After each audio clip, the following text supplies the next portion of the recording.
Good morning, it's Saturday morning and you're here at Bridget Beari Home Store where we every Saturday morning bring you your design and decorating tip for the week. So today we're going to talk about framing. How to frame, what do you mat, what kind of frame do you use. So we have a lot of different options here in the store and I'm going to show you some of my favorites.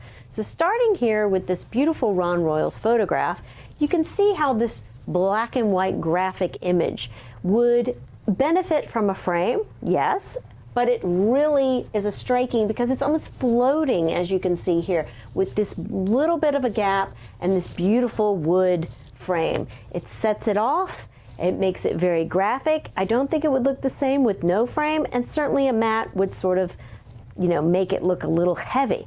So this is a great way to give a more contemporary look to a frame and to give the painting a little air without being too busy. So this is number one on our framing.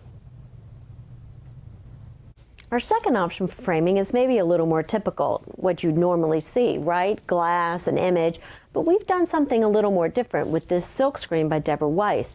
I have decided that it might look better floating, and I'm really loving this idea of floating an image. So it's almost like a shadow box. You can see the rough edge of the image. I love that, a little organic. It's not so formal like a mat.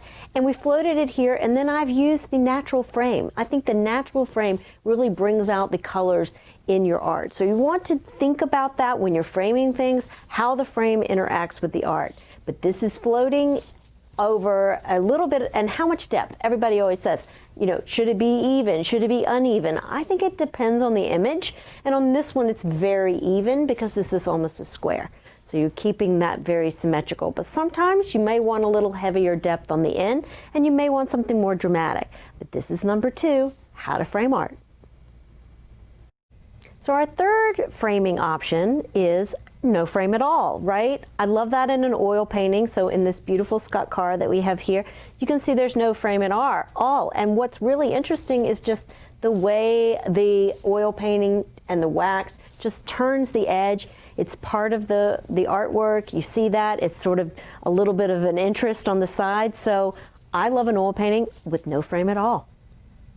So our last option in framing is a mat, right? What can you do with the mat? It has different depths, and it's also the way it's cut. But here in this beautiful photograph, you can see how this is the perfect way to use a mat. It's larger on the bottom, which creates the drama. The mat itself lends to the depth of the image.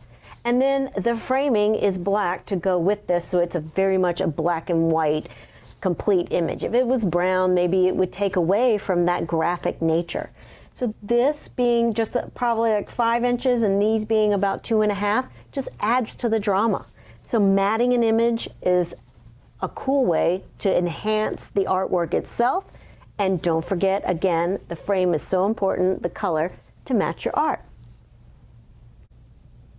So that's your Saturday tip, how to frame art, how to use art in different ways and frame it in different ways. It's your Saturday design tip, and we hope you come to the store to see all the different art we have, from vintage to modern to handmade. So come by and see us, and also shop with us online.